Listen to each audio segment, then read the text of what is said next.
marco biogeográfico de la zona central de Chile y la reserva Oasis de la Campana, la introducción a la fauna de vertebrados, algunas técnicas de detección, que son estos aparatos sí que parecen un poco cavernícolas, pero que son inocuos hoy día, inocuos en el sentido de que antes el muestreo era un poco más invasivo y hoy día es absolutamente inocuo, porque los animales no tienen que ser sacrificados para poder estudiarse.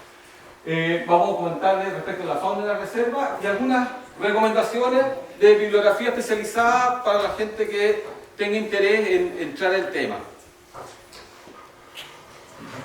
Como marco biogeográfico y para situarnos respecto de dónde está la reserva Oasis de la Campana y como una definición de biogeografía es la ciencia que estudia la distribución de los seres vivos correlacionando procesos y fenómenos que la han originado. Clima, aspectos de suelo, pendiente, orografía, cosas de ese estilo, geomorfología. La reserva Oasis de la Campana está situada en esta zona que se llama zona mesomórfica, que va de un poquito desde los Vilos hasta el Maule aproximadamente, un poquito más, un poquito menos. Cuando, me reía mucho porque cuando estaba revisando estos apuntes, la cosa parece bastante estática y este año no ha llovido nada, entonces parece que de mesomórfica hoy día nos estamos moviendo más bien para la zona xeromórfica que para la hidromórfica. Mesomórfica del griego que quiere decir intermedio. Mesomórfica, intermedio entre el norte, que es xeromórfico, seco, hidromórfico en el sur, que es húmedo, agua. Esa es la razón por la cual esta zona se llama mesomórfica. Y en esta zona, básicamente, en las latitudes intermedias y bajas se desarrollan matorrales y bosques mediterráneos. ¿Mediterráneos por qué?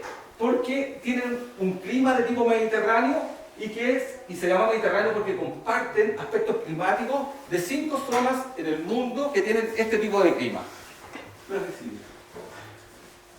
Las zonas de clima tipo mediterráneo, claramente está la de Chile Central, California, la cuenca del Mediterráneo, Sudáfrica y Australia. ¿Cuáles son las características del clima tipo mediterráneo? Veranos secos y calurosos. Esto es bibliografía antigua, no es lo que está pasando ahora. Veranos secos y calurosos, inviernos lluviosos y fríos. Creo que solo queda invierno y frío. Y las otoño y primavera son intermedios. La que sigue, por favor. Básicamente, este es un clinograma que es la representación de la temperatura con la precipitación y esto nos ayuda a entender un poco la variabilidad que hay en el año respecto de un recurso fundamental para los animales, que es la temperatura. Y aquí está la explicación respecto de qué significan estas figuras, es decir, temperatura, la curva que va acá, las precipitaciones.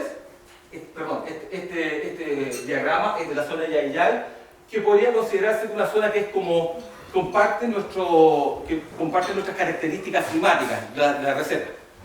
Acá hay un aspecto microclimático que son importantes, pero en términos generales se comporta bastante similar. Entonces tenemos las precipitaciones, que es esta curva, que se concentra en julio, agosto, septiembre, abril, mayo, junio. Aquí están las precipitaciones. Después decaen las precipitaciones y viene este periodo que es el periodo seco de octubre, noviembre, diciembre, enero, febrero y marzo. Yo les contaba de que la temperatura es un factor determinante para los animales, entonces ciertamente es que este periodo pareciera ser un periodo bueno como para el avistamiento de animales, pero también hay otra variable que tiene que ver con que como las precipitaciones empiezan a ocurrir en abril, mayo, junio, acá, y las temperaturas todavía están buenas, entonces se conjuga un factor que es humedad, vegetación, temperatura, animales. Y ahí como que hay un momento en el espacio y en el tiempo en el cual uno puede empezar a visualizar animales que sean mucho más entretenidos o con mayor frecuencia. Este es el periodo, como les comentaba, de sequedad y los periodos que son húmedos. La que sigue, por favor. Lo que quería decirle entonces es que a lo largo del año tenemos una determinada ventana en la cual hay condiciones apropiadas para poder detectar fauna, porque son más abundantes, son conspicuas, se hacen ver, etc. Y hay otra variable que sucede en las latitudes intermedias del globo terráqueo, que es el efecto ladera. Y es que como el Sol viene de lado, se nos aparece de lado en las latitudes intermedias del globo, pasa este fenómeno. Esto es un cerro cualquiera muy esquematizado, en donde hay una zona que se llama solana, que tiene una alta radiación, y una zona de umbría que tiene una suerte de sombra. ¿Qué sucede con esto?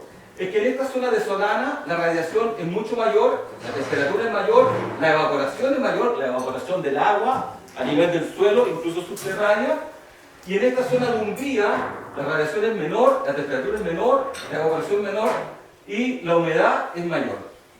Y esto ya nos está diciendo entonces de que tenemos esta variabilidad en el año, donde hay una ventana buena, por decirlo de alguna forma, para ver animales, y además cuando estamos situados en ese momento del año, también podemos tener situaciones distintas en términos topográficos. Es decir, vamos a una ladera que tiene características técnicas o climáticas que son distintas de la otra ladera.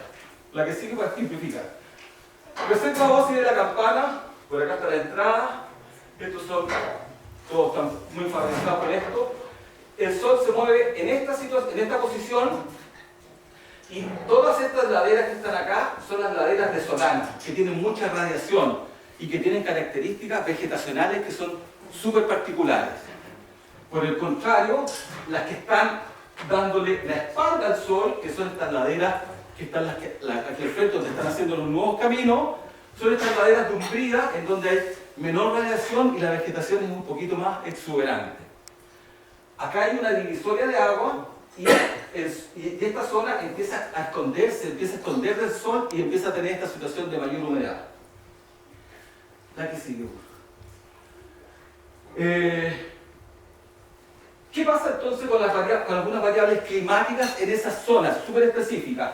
Esta es una tesis doctoral, una tesis de magíster del año 96 aproximadamente, y lo que hacen básicamente es que hacen mediciones de determinadas variables microclimáticas en laderas de exposición ecuatorial solana, que es decir, las que están aquí súper expuestas, y las de umbría, las que están más cubiertas, más protegidas.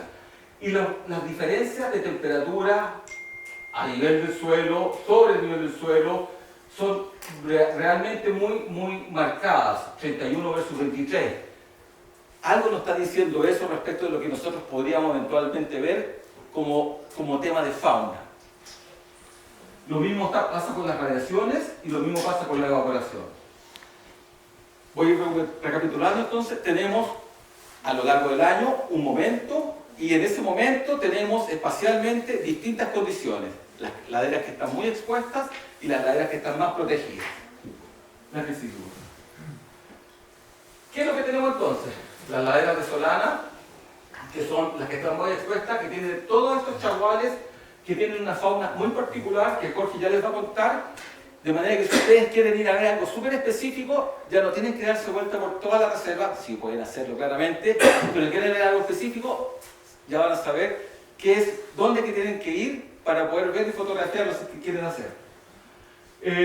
Y la ladera de umbría, no tengo la foto, pero son, como les comentaba, son estos bosques que están aquí al frente. La que sigue, por favor. Una representación esquemática como aspecto final, y para poder contarles cómo es que se configura el hábitat de la fauna, es que en una esquematización de estas laderas de solana, ¿ven? Que hay una esquematización donde hay una dominancia de espino, de chaguales, de quisco, maravillas, teo, liche. Eso es lo que domina en esas laderas. Por el contrario, en estas laderas de umbría que están protegidas, los árboles, primero hay dominancia de árboles, los árboles son más altos y tienen follaje permanente. Donde domina, por ejemplo, quillay, permo, liche, molle. Y en los fondos de quebrada, no es el caso, entiendo que acá no tenemos belloro, pero sí tenemos patagua y canelo.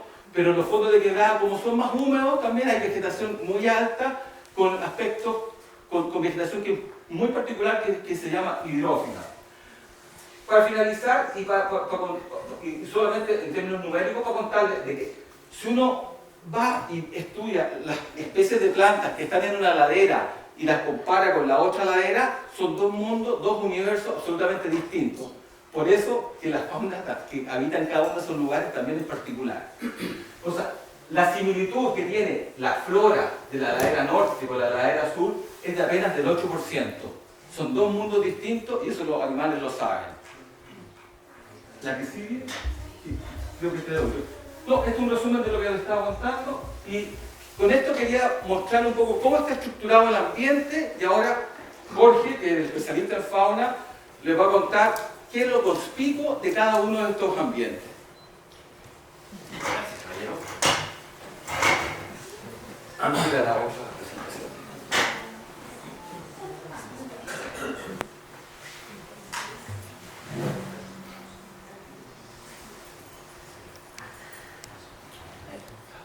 Listo.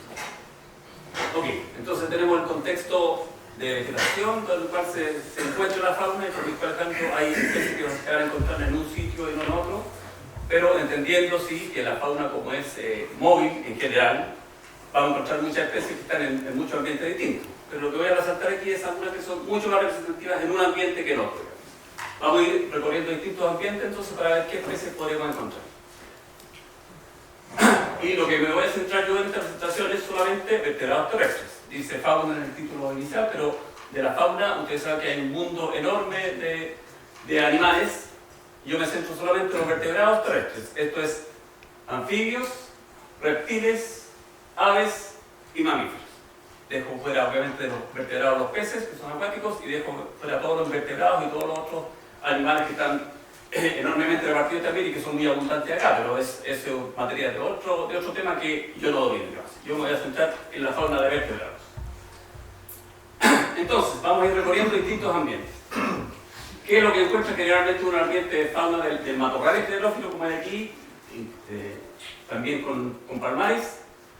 Veamos. Reptiles. Frecuentes en estos ambientes. Una especie que se llama, por ejemplo, lagartija lemniscata. No hay muchos nombres comunes para lagartijas, a diferencia, por ejemplo, de aves, mamíferos, que uno tiene nombres muy particulares, que sé yo, chincol, diuca, diucón, qué sé yo. A los reptiles son muy poco conocidos, entonces los nombres no son muy formales. Lagartija lemniscata, lejos la lagartija más frecuente, abundante de Chile central, es típica del suelo, o sea, es terrícola básicamente. Lagartija café, con bandas amarillas cremitas, muchos cuadrados entre medios, tiene mucho patrón de diseño longitudinal en este caso. Bien fácil de distinguir. Es una lagartija pequeña, realmente está en el suelo o en los herbazales. Y la otra especie también muy común, que seguramente han visto más que la otra, la lagartija esbelta, que en este caso es una especie que tiene muy claro dimorfismo sexual. El macho es el que seguramente ven ustedes, generalmente el verde con calipso, muy fuerte. La hembra generalmente es más bien plomita con negro, y tiene algunas escamitas coloreadas, pero muy pocas comparadas con el macho. Esta es la más típica de uso humano, por decirlo así, en el sentido que siempre está en las casas. Está en la muralla de la casa, seguramente ustedes lo han visto, está en los cercos de las casas, en las pizcas. Generalmente en ambiente natural esta especie es arborícola, o sea, usa árboles, y hay un nombre técnico que se llama saxícola, o sea, usa rocas. Entonces esta especie en ambiente natural es arborícola, saxícola, o sea, usa árboles y rocas. Pero en ambiente trópico le fascina la cerca, la muralla, está en todas partes. Así que realmente es la que más uno conoce probablemente. La lagartija esbelta. Pasamos a algunas aves que son frecuentes en los ambientes de matorral esclerófilo. Seguramente lo conocen también, chincol. Que la gente dice, ¿han visto a Meteo Agustín en el canto? ¿Alguien lo miró por ahí? Perfecto. Se metió un chincol excelente. El apoyo de otra especie muy frecuente, la tenca, que tiene un canto bien galopado como caballo de repente. Bastante más grande, como un tamaño zorzal, que es más conocido, pero plomita con la banda cremita, muy amistosa, territorial un poco también. Y el yucón, que es muy poco entre medio, probablemente no sea muy conocido. ¿Cuál es la diferencia con la diuca? Creo que tengo la posibilidad de seguir. Ya. El diucón primero es más bien cabezón, tiene el piquito bien delgado, porque es insectívora, come insectos, tiene la garganta bien blanca fuerte, y si uno lo mira de cerca, con suerte, le ve el ojo rojo. ¿Cierto? Y tiene un canto que es casi imperceptible, es prácticamente un pitido muy corto. Y muy cortito, muy poco audible. Casi no canta, por eso. Canta, pero se nota. No me acuerdo si tenemos diapositiva atrás. Sí, parece que después. Ahí, cuando venga la diapositiva, vamos a ver las diferencias. La primera, por favor. Otras aves frecuentes que seguramente ustedes han visto: el tordo, negro, negro opaco, realmente, más o menos grande, y una especie que se puede confundir fácilmente, el mirlo. Pero el mirlo es, primero, el negro no es un negro opaco, es un negro azulado brillante. Canta muy bonito el mirlo. Y lo otro distinto, bueno, negro opaco brillante, negro azulado brillante, es de menor tamaño que el tordo, pero en el mirlo hay mucha diferencia sexual. El mirlo macho es este, y el mirlo hembra es plomo. En cambio, los tordos macho y hembra son los dos negros. No hay diferencia ahí de diplomática. Siguiente, por favor. Aves frecuentes que son un poquito más raras de ver, pero a lo mejor más que ver, uno la escucha. Cuando escucha de repente un golpeteo en los árboles. Aquí hay por lo menos dos especies de carpintero en la zona central y que se encuentran acá. Estas fotos son de acá. El carpinterito, chiquitito, de corona un poquito roja, el macho tiene la corona más bajita. Ahí se ven huellas que dejan los árboles con el picoteo. Y el otro más grande, el piquillo. Bajo el carpintero de la zona central. Hay uno en la zona sur, el carpintero negro, no sé si lo conocen, mucho más grande, es el más grande de Chile. Pero los zonas centrales estos son bastante frecuentes de ver y de escuchar. Otras aves frecuentes, pero en este caso son insectívoras. Fíjense todas con el pico delgadito, fino. Entonces uno sabe el tiro, cuando tiene el pico delgado fino es como insectos. El más común probablemente de esos es el cercán, chiquitito. Seguramente lo han visto también cerca de las casas, también nidifican las casas. Pequeño tamaño, pero canta súper fuerte, seguramente lo han escuchado. Canto muy fuerte, que no pareciera asociado a una que es tan chiquitita de tamaño. El cercán es una de ellas, y el otro es el cachudito. Y el cachudito alude el nombre justamente al cachito que tiene de plumas sobre la cabeza. También insectívora, muy inquieta, finalmente está en los matorrales, se mueve muy inquieta, es difícil verla quieta, digamos. Está histéricamente moviéndose buscando insectos en todas partes. Insectívoras. Pasamos ahora a aves que son rapaces, o sea, cazadoras, diurnas, obviamente mucho más grandes que todas las anteriores. La alimentación es muy variada, come de reptiles, come de otras aves, come de roedores, come de conejos, etc. Carnívoros, básicamente. Y aquí hay varias especies. El más chiquitito de los rapaces que tenemos nosotros diurnos, el cernícalo. El más común, que está generalmente muy frecuente, asociado incluso a los basurales, el tiuque, más bien café con crema, no es muy bonito que digamos.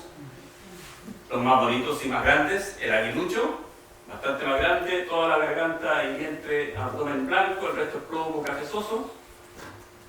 El águila, generalmente en vuelo es bastante fácil, diría yo, con un poquito de expertise, reconocer las aves en vuelo, los rapaces en vuelo. Por ejemplo, esta, si uno ve una especie como de triángulo grande volando, es una águila. Tiene la cola muy corta. Las otras rapaces generalmente tienen la cola larga, entonces uno ve una silueta con una cola larga. Si uno ve una silueta, básicamente una cola muy cortita, que parece un triángulo, es un águila. Aguilucho y águila son distintas especies. Son distintas especies, sí, son distintas especies. Ahí fíjense ahí la diferencia, como se ve. El águila tiene aquí moro, café morado, por decirlo así. La cola también cortita, como les decía.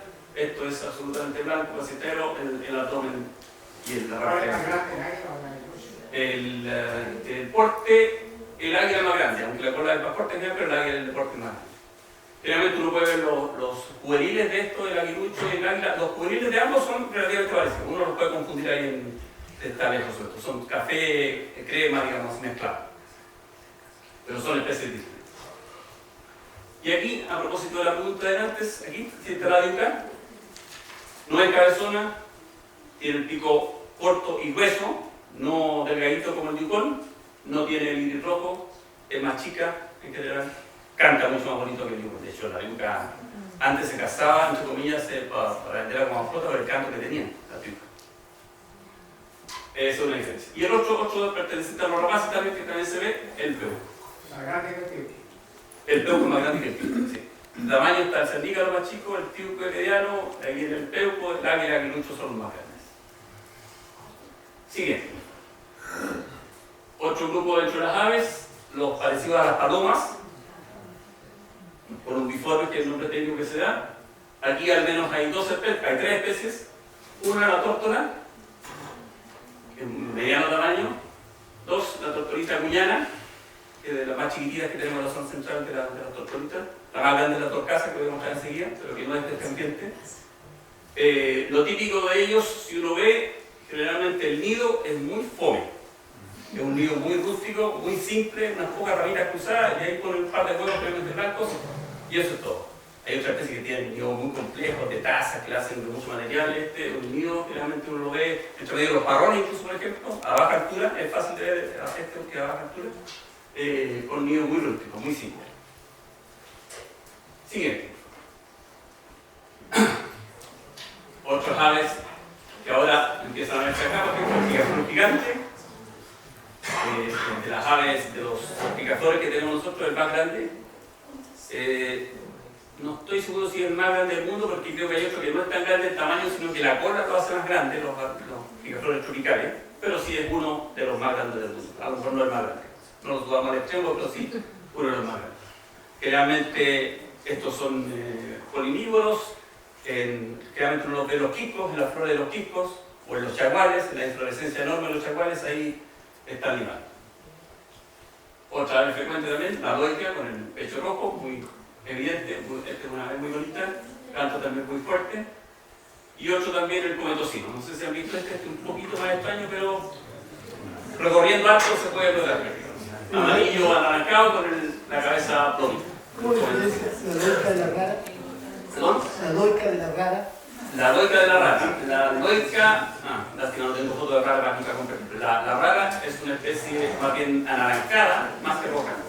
Tiene el pico más corto, es más gruesa, tiene un canto. El canto de la rara es absolutamente distinto. El canto es como una matraca. Y los ojos rojos. Y los ojos rojos. Muy bien, gracias. Son absolutamente distintas, digamos. Pero si uno lo ve así de lejos, si es más anaranjado, es rara. Si es más rojo fuerte o incluso rojo pálido, que también puede ser una hembra. Las hembras de la doica son más bien rojo pálido, más que rojo fuerte. Tirando para rojo, en el fondo va a ser más bien doica, probablemente, si uno lo ve de lejos. Siguiente. Todas las aves que yo les mencioné antes son nativas de Chile. Lo que sí, no mostré ejemplos de aves que sean endémicas, o sea, exclusivas de Chile, creo que más adelante vienen. Pero sí tenemos también aves introducidas. Probablemente ustedes la conocen muy bien, la codorniz es una de ellas. Aquí están los machos, plomo en el pecho, cabeza con ese collarín blanco, y la hembra más bien café. Ahí también hay muy fuerte dimorfismo sexual, especie introducida granívola, básicamente. Siguiente grupo, pasamos a los mamíferos ahora. Y este probablemente, más que ver al ejemplar, probablemente ha visto esto. Caminos muy rectos, entre arbusto y arbusto. De repente uno ve un hoyito, una cueva, y otra cueva separada por 10 metros en una línea recta, absolutamente recta ante ambos. Esa evidencia indirecta de la presencia de los debú. El debú es uno de los pocos roedores diurnos que tenemos en Chile, por eso es fácil de ver. Si uno se pone en una ladera sérica, por ejemplo, en un macro arqueológico que tenga rocas y se queda un rato, va a aparecer un debú probablemente de día de que uno lo pueda ver bastante fácil. Ratón cola de pincel también se le llama por esa, el extremo de la cola como pincel, efectivamente. Mediano tamaño, diurno. Lo particular también que es exclusivo de Chile, es endémico de Chile. En cuanto a números, por ejemplo, las aves, tenemos muchas especies, 400 y tantas en Chile, pero de ellas el 2%, o sea, como 12 especies de aves son exclusivas de Chile solamente. Los mamíferos terrestres, tenemos 120 y tantos, voy a dejar los terrestres básicamente, excluidos los cetáceos, el 10% es endémico, bastante más. Los anfibios, más de la mitad de los anfibios de Chile, que tenemos pocos, pero más de la mitad son endémicos. Y de los reptiles, que les mostré delante, también más de la mitad son exclusivos de Chile. O sea, lejos, los grupos de vertebrados más únicos que tenemos son anfibios y reptiles. Después vienen mamíferos y después vienen las aves. Ahí viendo Google se ven hartas especies que las tienen como domesticadas en casa. ¿Esta es la misma especie o una ramada? No, es otra. Es otra. De hecho, no sé si se puede tener debú domesticado, creo que no. Pero hay unos que llaman germo, que son similares a esto, son más chiquititos, pero esos son exóticos. Mamíferos grandes. Probablemente han visto cerca de su casa ustedes, aquí están las dos especies, el zorro culpeo y el zorro chilla. El culpeo es más grande, con coloración más bien anaranjada, orejas proporcionalmente más cortas que el chilla, hocico también más, no tan puntudo como el de la chilla. Y lo que uno ve, puede que no vea esto, porque ya sé que lo han visto, pero generalmente uno puede ver esto. En el suelo bien blando, arenoso, por ejemplo, y húmedo, al borde de los esteros, uno puede registrar las huellas de culpeo, que tienen esta forma, con los cojinetes plantares, con las uñas ahí mostradas. Este es el chilla, de menor tamaño, el otro zorro, que también está aquí, muy similar al anterior, pero de menor tamaño. Y esos son muy similares, obviamente, a los perros, que es la tercera huella que está acá. Obviamente los perros, dependiendo de la raza de perro, va a haber una cantidad enorme de huellas posibles, digamos. Pero son muy similares en el sentido que tienen 4 cojinetes generalmente y las uñas que las dejan marcadas. A diferencia de los gatos, por ejemplo, las huellas de los gatos no dejan las uñas marcadas. Así que uno puede ver evidencia directa también de zorro. Siguiente. Cambiamos otro ambiente, un particular. Ambiente de quebradas, con agua que sea o temporal y o permanente, esteritos, mucha sombra, como decía Alejandro, árboles más bien altos también. Siguiente. Y en estos ambientes, obviamente, aquí sí que los anfibios generalmente son exclusivos de esos ambientes húmedos. Es difícil verlo en ambientes séricos, por ejemplo, en la ladera seca. No es imposible, pero es difícil. Y en las otras laderas también. Pero sí lo tener en cuenta en ambiente quebrado. ¿Y qué especies pueden encontrar acá? Al menos 2.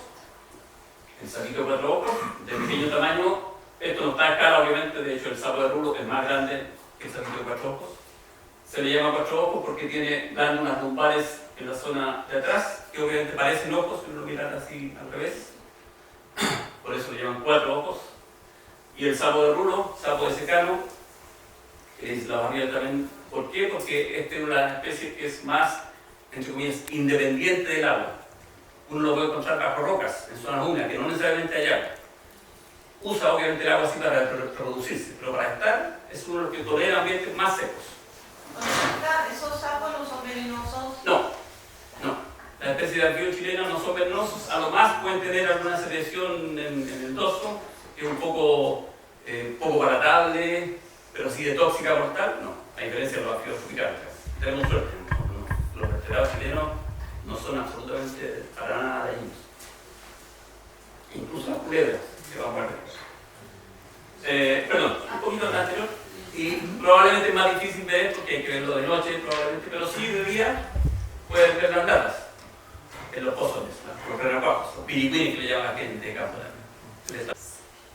Aves de estos ambientes de quebradas, el churrete, el churrín, los nombres comunes, parecido a un chercán pero negro plomizo, con la cola bien paradita siempre, y generalmente está bien asociado a las aguas y generalmente canta en el atardecer también el churrín. Y las golondrinas, como la golondrina chilena, también asociadas realmente a los pozones de agua porque como insectos también asociados a la. Siguiente. La pregunta, ¿Sí? ¿los nombres son de origen indígena? ¿Qué significan estos nombres? Como churrete, churrín, algunos son de origen de Mapudungún, otros quechua, otros de Mara, pero otros son realmente de cultura popular, ¿no? Sí. Voy a mostrar después, por ejemplo, la iguana. El nombre iguana viene del quechua, en ese caso particular. El cururo también es Mapudungún, que lo vamos a hacer. ¿Qué pasa en ambientes, ambientes de bosques altos? También asociados más bien a humedad, pero en este caso asociados a bosques muy altos. También hay algunos que son específicos de eso. Y generalmente uno ve, uno bien escucha el aleteo de la torcaza en estos ambientes. En los árboles grandes, los canelios y cosas así, que uno se mete, generalmente escucha un aleteo pesado. Generalmente escucha eso antes de verlo. Eso es la torcaza. es otra especie de paloma, entre comillas, pero nativa que tenemos en Chile. Es como bien específico de esos ambientes, árboles muy altos.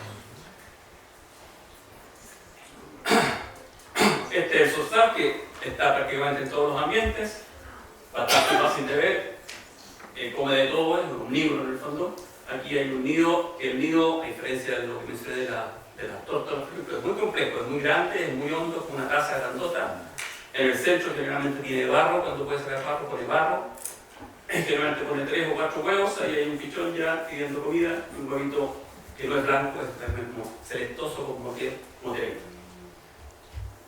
Siguiente. Y aquí la otra especie de zorro, el zorro chilla, más bien plomizo, de menor tamaño, cola proporcionalmente más larga, orejas también proporcionalmente más largas que el otro, hocico más aguzado que más fino, y de menor tamaño. Y aquí, algo bastante más difícil de ver, si gatos, si vieran gatos silvestres acá, al menos una viña, y uno podría encontrar más fácil ver esto, que es la especie particular, que son huellas también en los barros. Se fijan aquí en este caso, no deja uñas, a diferencia de los otros. Entonces uno ve huella como esta, y si no le veo uñas, es de gato y no de zorro.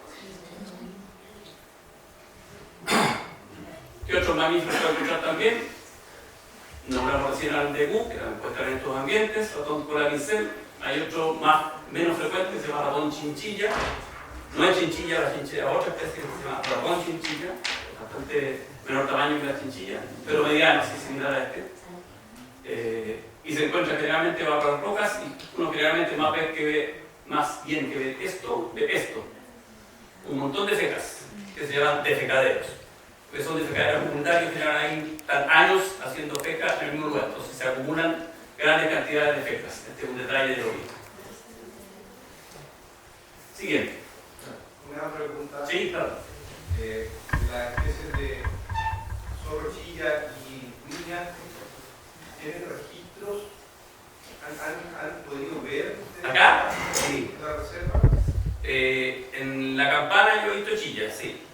Arriba. Sí, pero acá en este ambiente no tendría por qué no haber.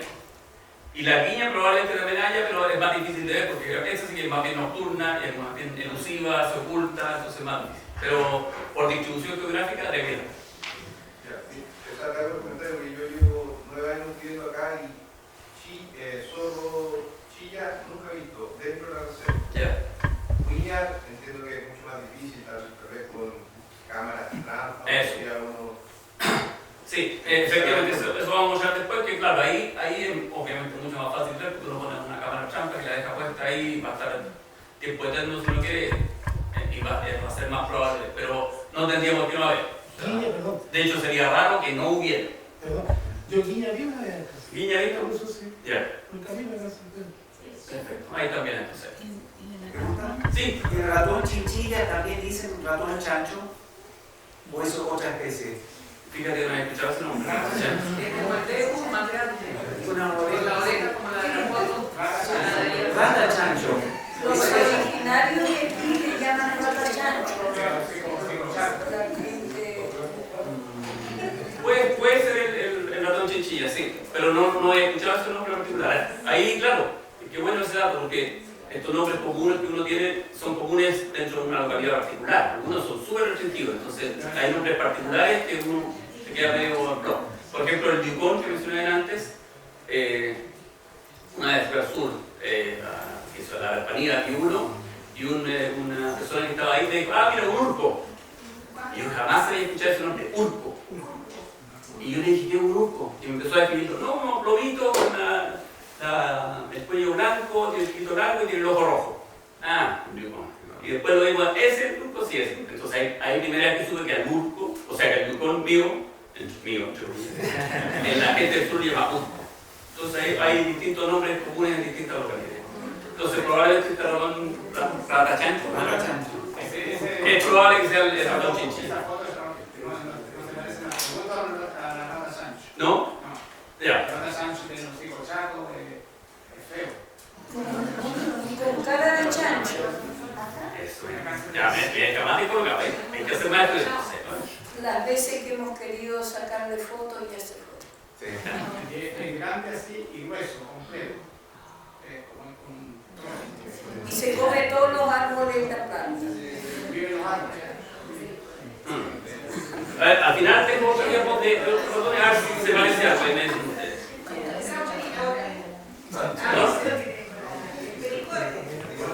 El pericote es un nombre que da también a la alusión al escudo, que también hay acá, la alusión al escudo. La alusión por escudo, es el pericote del flores. Por lo tanto, yo conozco que le dicen pericote y la alusión al escudo. Realmente tiene pero la oreja proporcionalmente muy grande, es de pequeño tamaño, pero la oreja es muy grande. Ah, el guarén. Ah, ya, es que eso bueno, también hay una cosa así también, no, hay nombres que le dan a muchas especies distintas. Entonces, claro, en una parte le llaman este nombre con el mismo nombre a otra especie. Entonces, pericote en el norte es el autónomo orejudo. Ahora que dice pericote, claro, puede ser también el guarén que es introducido, que es exótico en la zona central. Está el guarén, la rata negra y la laucha, al menos esos tres que son introducidos en prácticamente todo Chile y que aquí no tendría por qué no haber también lamentablemente. Siguiente.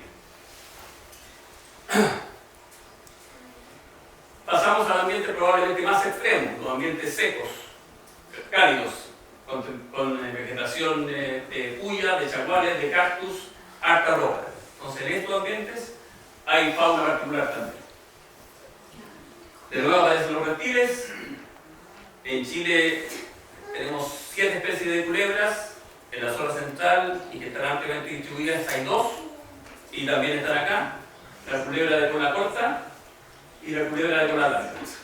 Esta llega máximo a los 70 centímetros, generalmente está más asociada a ambientes acuáticos, hasta generalmente en bordes de teros, por ejemplo, mucho más frecuente verla que la otra. Y esta llega a la máximo que se ha medido 2,20 metros. 2,20 metros. El nombre particular de cola, porque dice cola larga y cola corta, claro, uno no lo puede ver de aquí, pero si uno pudiera ver el empez de la culebra, la parte del diente, donde está la cloaca en el fondo, ahí uno puede ver el tamaño proporcional de la cola en relación al cuerpo. Entonces, en ese caso particular, si uno lo puede ver de atrás, la cola corta tiene más o menos la cola 1/6 de la proporción de todo el cuerpo, la cola larga tiene más o menos 1/3 de la proporción de todo el cuerpo. Por eso el nombre particular de cola corta y cola larga. Pero este es mucho mayor tamaño que esta, aunque en particular por comportamiento, no sé si la ha tocado encontrar alguna vez, esta, la culebra de cola corta, es mucho más agresiva que la de cola larga. De hecho, de repente me ha tocado, tratando de pillar esta especie, se hiergue, se pasa y te ataca. Como las culebras así venenosas, tropicales, digamos, así, súper agresivas. Esta generalmente se arranca. La cola corta es muy más agresiva que la de cola larga. Comen reptiles, comen lagartijas, comen polluelos de aves, comen ratoncitos. No son venenosos. ¿Tienen veneno? Gracias por la presentación. Tienen veneno todas las culebras de Chile, pero hay 2 diferencias.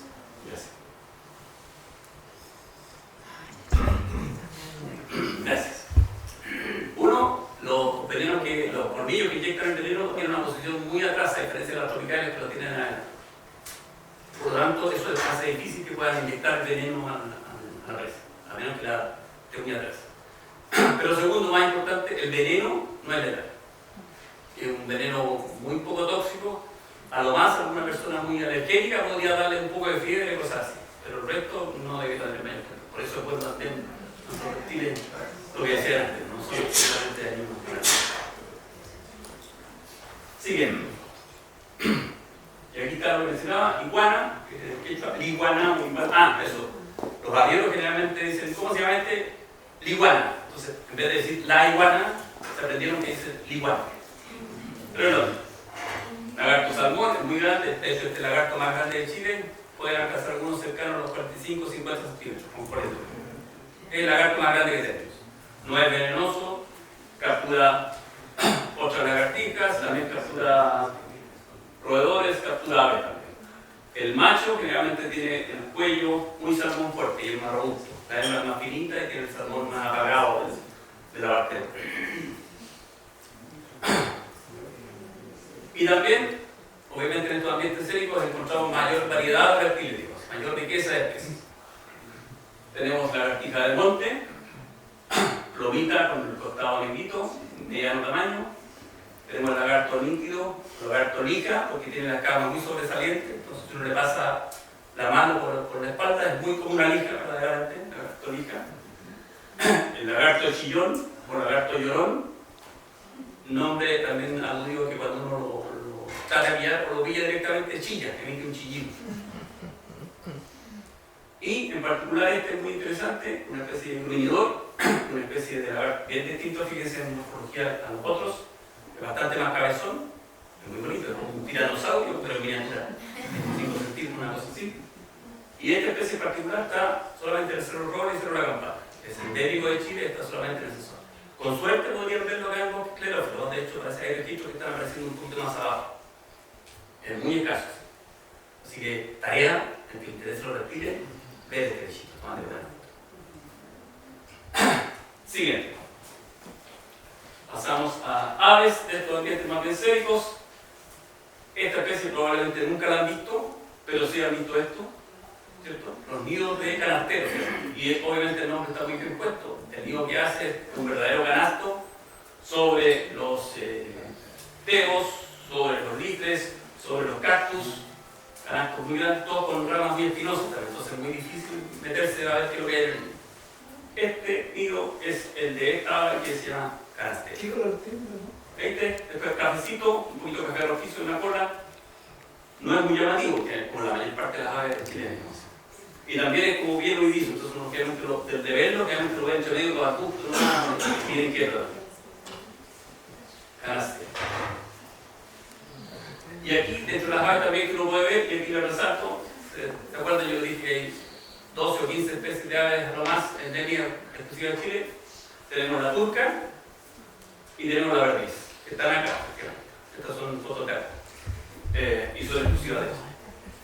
Aquí hay un caso particular que me parece como medio raro, pero la perdiz, que yo sepa, todavía se puede cazar. Hay permiso de caza. Pero a mí me parece como contraproducente, es unas pocas que son exclusivas de Chile, ¿no? No me parece a mí muy exageradamente abundante, entonces creo que no debería casarse. Pero bueno, creo que está todavía bien. La turca generalmente también no es tan fácil de ver, pero en ambientes roqueríos, séricos, generalmente uno más bien lo escucha, no se tiene que escuchar dentro.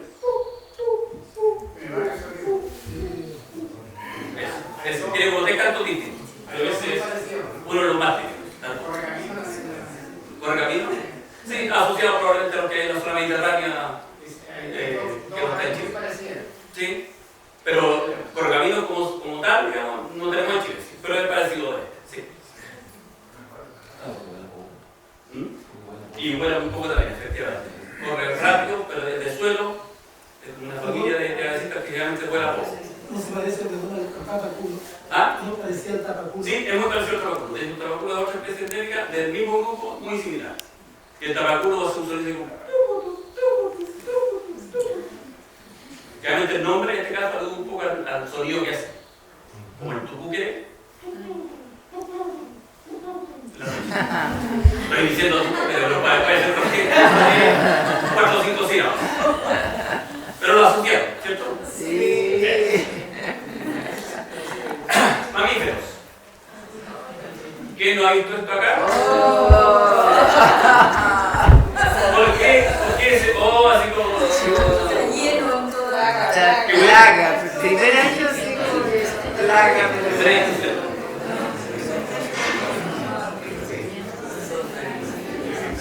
Ya. ¿Está lleno? Está lleno porque esta es una especie de roedor, el culuro. Exactamente. Que se encuentra en la zona central de Chile. Es endémico de Chile, es uno de los pocos mamíferos terrestres endémicos exclusivos de Chile. Tiene un canto muy particular, no sé si lo han escuchado. Si uno no lo asocia, es como un pájaro. Uno mira para arriba y no. Está abajo el sonido. Este es nocturno. Es diurno. Pero realmente lo que pasa es que este es una especie de roedor que se llama fosorial, que significa que vive casi permanentemente bajo el suelo, en galerías subterráneas. Entonces uno realmente lo ve así, asomado a la entrada de la cueva. O a veces, muy rara vez, sale un poquito con una ramita y se encartera. No está permanentemente en el suelo. Exactamente. La clasificación de subterráneo hace fosas, por decirlo de alguna manera. Entonces, claro, uno ve esto generalmente, o ve, o lo escucha, y lo que más ve generalmente es especie de víbora, come bulbosas, come las cebollinas de las plantas, muy particular. Es muy migrante, porque yo, tú sabes, 20 años acá, más de 20, y el año pasado tuve, pero después nunca lo tengo antes ni lo tengo tampoco ahora. Yeah. Solamente el año pasado, o sea, va migrando, se va Sí. moviendo. Sí, buena acotación, sí. Esta especie, justamente como consume los bulbos del suelo y vive en colonias, viven varias hectáreas juntos, cuando consumen o depredan, entre comillas, mucho de ese ambiente, se van moviendo a buscar otro ambiente que tenga bulbosas. Entonces, como que van ciclando, por decirlo así. O sea, yo tengo plaga, pero así, toda la parcela, llena. Todo lleno de hoyos. Y además se comen los arbustos por abajo, o sea, espino, hasta chaguales se comieron la parte de abajo y el chagual murió. Probablemente no solo el futuro, digamos, los otros roedores, los conejos también comen eso. O sea, hay de todo un poco que se come. Y que ese paisaje del lado derecho es toda mi parcela. Yeah. O sea, no sé si yo estaría encantado si tuviera ¿Sí? Dame ánimo. Por lo que te digo, digamos, o sea, es uno de los pocos mamíferos que es exclusivo de Chile, o sea, es único. Lo puede, entre comillas, a lo mejor tratar de arrinconar en alguna parte o darle zanahoria o resto de cosas así para que toda Oye, pero vamos a arrinconarlo. Pero es normal porque se mueva, perdón, su nombre es Brasil. Que migran localmente porque van buscando recursos. Pero estamos hablando de colonias de 100 individuos, por ejemplo. En mi parcela te puedo llevar. Tengo toda una ladera llena. Sí, probablemente. Y no es que arrasen y se van, sino que vuelven. Sí. Pero llevan un año. Se da para la 2 años. O sea, yo digo que hay todo un ciclo de sucesión y de hecho se ha estudiado científicamente que, por ejemplo, mira que bueno estudiar si lo asocian, que es beneficioso para el suelo el que se la especie, porque no elimina todo. En el fondo se ha visto que cuando se va de un lugar crecen más bulbos, como que fortalece el crecimiento de airea el suelo. Se compacta el suelo. Sí, está muy mullido. Entonces tiene beneficio asociado. Beneficio a mediano plazo. Las colonias pueden ser pequeñas y las colonias muy grandes. Centenares, no sé qué tanto, lo que he visto en la literatura, 26, 28 individuos, probablemente se prueba que se funde una colonia con otra y ahí forman una gran mega colonia. Pero lo que pasa, o sea, a mí también me dijeron eso de que hay idea del suelo que es beneficioso, de hecho los agricultores han hecho eso. Y por otro lado, que los bulbos vuelven, esa fue la esperanza que me dio un experto que ustedes deben conocer, que las astromerias van a volver a crecer mejores. El problema es cuándo, porque ellos llegaron hace 2 años, aquí, antes no estaban en otra parte, decían que estaban en extinción, estaban en la Tierra, yo no sé, pero acá no había tanto, ahora hay mucho, pero la cosa es cómo es el ciclo, cómo es su ciclo en un lugar. Ya, primero yo creo que siempre ha habido. Sí, no es que de la costa porque se mueven poco, este mundo sí se mueve poco, entonces si tú no lo viste en tu parcela, no estaba en tu parcela, pero ha estado 50, 100 metros más allá, siempre y se va moviendo gradualmente.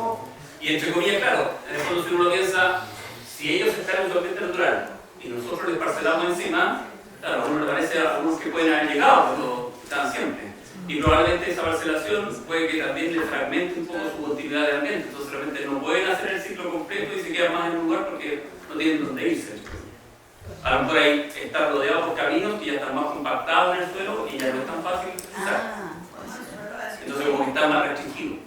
Oye, pero de repente hay hoyo en el camino, o sea, en el suelo, en el camino duro, de repente... Sí, pero probablemente sea la excepción a la regla, digamos, o sea, realmente están llenos en el suelo más blanco. ¿Y cuál era la relación con la exterminio que hubo de conejos o de otros roedores? O las plantaciones de palto que cada vez nos están encerrando. O los venenos que le ponen a los ratones. ¿Tiene algo que ver con esto o no? Es que esta especie particular de rodador no está muy asociado a eso, pero sí puede que se le peguen enfermedades que antes no venían, como claro, ahora lo que se conoció para los conejos según virus. tenemos pocos de búho, pocos conejos, pocas aves, pocos, ¿cómo se llama? Aves de rapiña. O sea, a mí me parece que como que ahora el triunfador es el búho. O puede Pero ser. probablemente a lo mejor en algunas parcelas se debe, pero nunca lo han visto. Entonces, claro, como digo, ya donde se mueven y nosotros estamos más rodados ahora, pero los efectos pueden ser más Porque fuertes. quizás puede estar asociado que ahora los inviernos son más benignos para ellos y que sus cuevas ya no se inundan producto de las lluvias y que todas las crías se salvan, antes morían algunas. No, es que entonces habría que cuantificar, ¿no? Sin ideas. Puede que el ambiente sea, si es más propicio, a lo mejor tenga menos tendencia a moverse. Entonces, ya, están ahí y nunca se le agarra el recurso, puede que quede más permanente. Pero hay que hacer el tour para ver eso. Pero sí, probablemente aquí el efecto de la parcelación, de la fragmentación, de la construcción de caminos, tenga alguna incidencia en su capacidad de dispersión natural. Son como islas. Sí. Sigue. Y veamos para una nocturna, porque realmente uno ve lo que puede ver de día, pero si uno se centra en la noche también puede ver variedades. Por ejemplo, no solo hay ratones en la zona central, tenemos una especie de marsupial, no sé si lo han visto alguna vez. Varios sí, pero sí. La yaca es una de las 4 especies de marsupiales que tenemos en Chile. Uno podría pensar que no tenemos marsupiales y parientes de canguros, tenemos 4 especies. Esta es la más amplia distribución en la zona central de Chile. Hay 2 en la zona sur, el monito del monte, y una que se llama como alquita trompuda, y hay otra muy similar a esta que es en la zona norte que se llama la yaca de la laguna. 4 especies. Muy particulares. Insectívoras se fijan aquí, a diferencia de los roedores.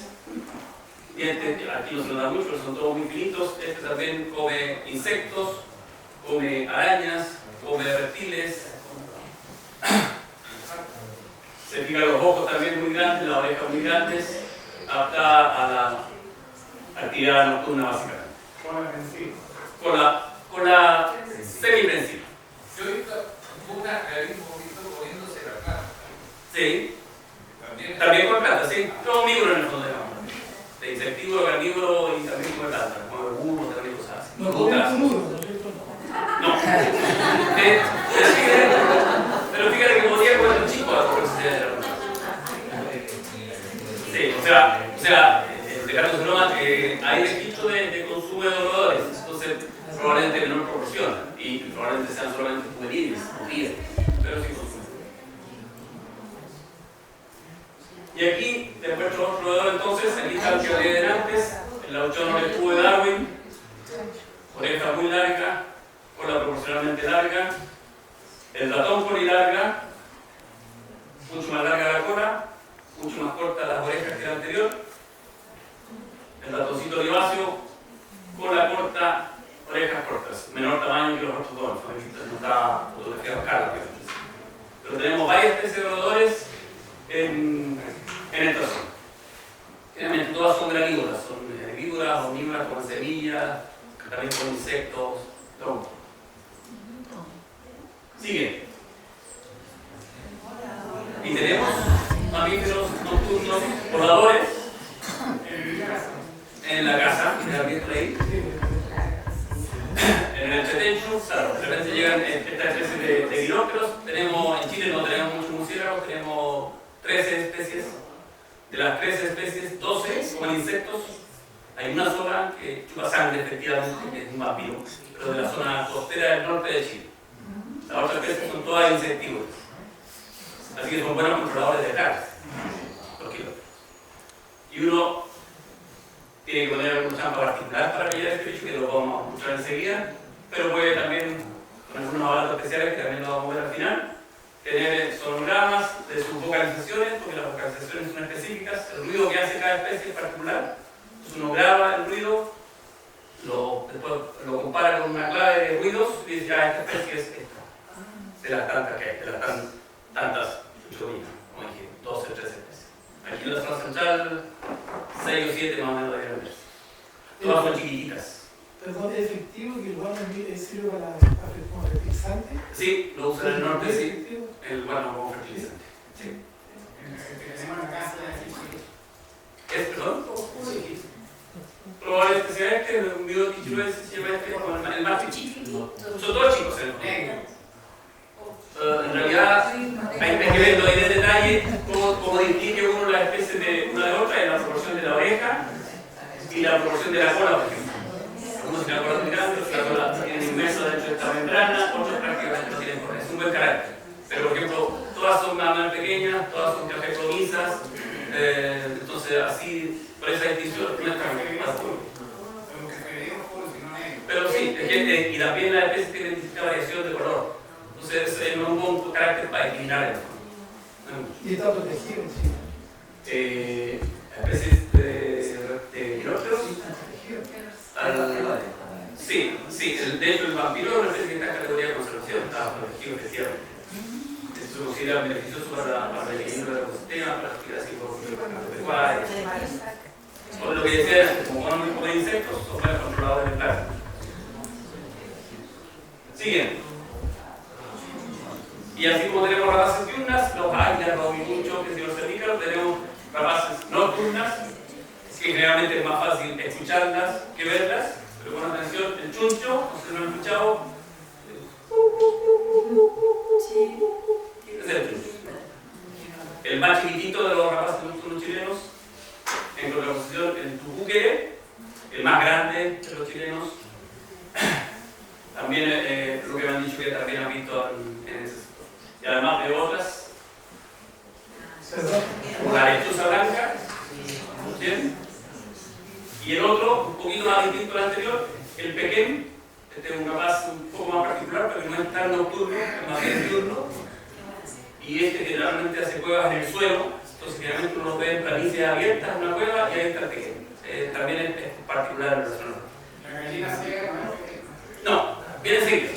No, el tucúquere se ve con mucha facilidad que los pinos grandes que Ya. al atardecer se van a ver tan inmensos, tan parejas los pinos abajo. Sí, el tucúquere y la lechuza en general, mientras más alto lo hace, más lo usan de percha para obviamente observar la noche de sus presas.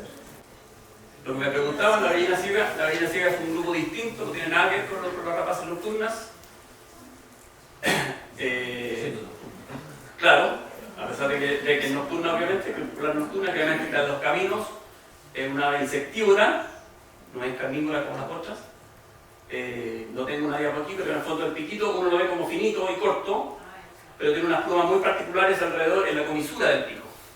Entonces cuando abre el pico, estas plumas particulares hacen una especie de embudo, con eso va atrapando los insectos. Plasta le llama también la gente de campo, porque cuando está posada en el suelo parece una verdadera plasta de vaca. Plasta o gallina. Y finalmente entonces terminamos con, habíamos visto variaciones de espacio, distintos sectores tienen distintas especies, pero también en el tiempo, las distintas estaciones del año, en algunos casos llegan especies particulares. En este caso, ustedes tienen visitantes invernales, se acercan a la zona central solamente en invierno, como el picaflor chico, que es muy abundante en el sur en casi todas las épocas y en zonas altas, pero en invierno con las bajas temperaturas llega a los valles centrales. Picaflor chico. El macho tiene el copetito rojo, la hembra no tiene el copetito rojo. Muy territorial, muy estridente, como han escuchado tu canto muy agudo. El fiofío, ave insectívora, que tiene un copetito blanco que no alcanza a verse aquí. También es visitante de invierno, este es un migrador muy natural y muy extenso. Este migra hasta Brasil, llega hasta las zonas tropicales de Brasil y llegando a Chile también en invierno. Y otro que es más difícil de ver y de discriminar, uno que se llama viudita, chiquitito, plomito, cafezoso. El nombre de viudita alude a que su canto es como un llanto de viuda. Finito, largo, lastimero, por eso es viudita. Realmente es más fácil escuchar eso. Ahora entiendo. Eso es lo que quería mostrarles. Termino.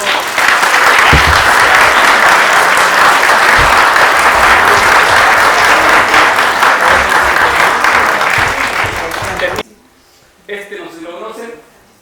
Guía de campo y ve Victoria Daniel Martínez y Gonzalo González. Muy buen libro de identificación, pero además de información de las especies particulares, tiene muy buenos dibujos.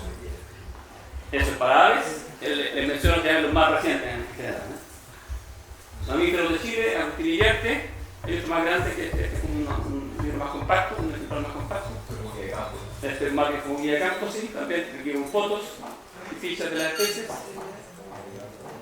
Agustín Illarte. Para anfibios no hay muchos, de hecho este es el único, aunque más bien de los bosques templados de Chile, entonces más bien alude a la zona centro-sur, pero también están saliendo cuatro bosques, por ejemplo la rana chilena que también podrían ver acá. Fotos, este está, si se fijan o si lo notan, muy ajado porque es una guía de campo, muy antigua. Van a salir luego otra guía. Aves, mamíferos, anfibios, reptiles. Este es un clásico, el primer libro de reptiles de Chile que salió en el año 1966, Roberto Donoso Barros. Al final tiene dibujos anatómicos, tiene algunas fotitos en blanco y negro y al final tiene dibujos en color. Es el clásico para el que quiera saber de reptiles. Este tiene que verlo alguna vez en su vida. Y termino mostrándole un protito mío asociado. Guía de campo de reptiles de Chile, 2 tomos, zona central, zona norte. Este libro que Alejandro necesita también como editor, yo soy el autor de esta guía. Hicimos una primera edición en el 2005 y ahora en el 2017 hicimos esta otra más amplia. La del 2005 era solamente zona central, ahora hicimos zona central y zona norte. Cada especie tiene una ficha de 4 páginas, primero información de todo lo que se pueda saber, fotitos de macho, hembra, juvenil, etcétera, detalles anatómicos, mapitas, ambientes. Como lo más nuevo también de reptiles, para el que esté más interesado, puede obviamente ver. Y termino aquí muy brevemente mostrándole algunas de las cosas que usamos para muestrear los mamíferos, o sea, los grupos anfibios. Esto es una trampa Sherman, se llama, de captura viva. Este es para roedores y para marsupiales, para yacas. En este caso el modelo es abierto enrejado por todas partes, tiene un gatillo aquí en la zona central, de modo que si uno lo activa ahí, queda de esa forma. Cuando el ratoncito pisa aquí no pasa nada, pisa aquí no pasa nada, pero cuando pisa acá al fondo, activa el gatillo y se cierra. Entonces aquí es una trampa de captura viva, no matan gente, obviamente, que nosotros como lo estudiamos no matamos a los roedores. Los pillamos, los identificamos, los fotografiamos, los sexamos, los soltamos.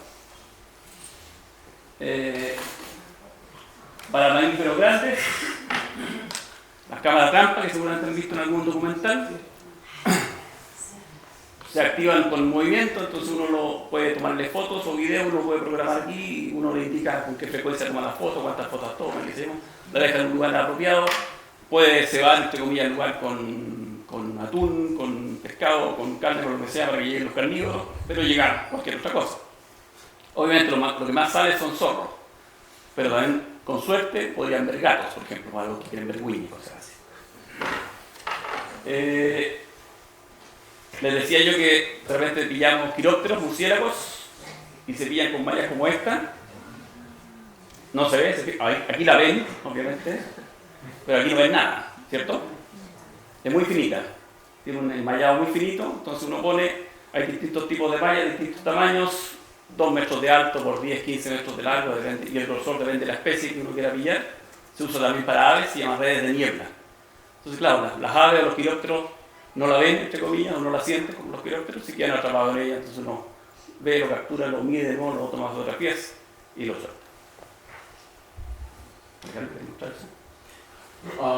Sí, este es un bat detector, un detector de murciélago. Lo que hace básicamente es que es un grabador de las vocalizaciones de los murciélagos y no permite determinar el número de individuos que hay en un lugar, pero sí permite grabar y poder visualizar a través de unos programas computacionales unas cosas que se llaman sonogramas, y esos sonogramas son como la huella digital de cada especie de quiróptero. Graban en ultrasonido, ¿verdad? ¿Parece? Ultrasonido, correcto, que dado que los murciélagos tienen vocalizaciones que son inaudibles para nosotros básicamente. Eso es. Y esto, que quizás podrá interesar a la gente que viene por Oruro, estos son unos... Esto no es para registrar básicamente, porque esto lo que hace, esto es bien gringo esto, lo que hace es que emite también en ultrasonido, en alguna frecuencia, longitud de onda, que hace de que los animales en ciertos lugares se vayan y poder desplazarlo de manera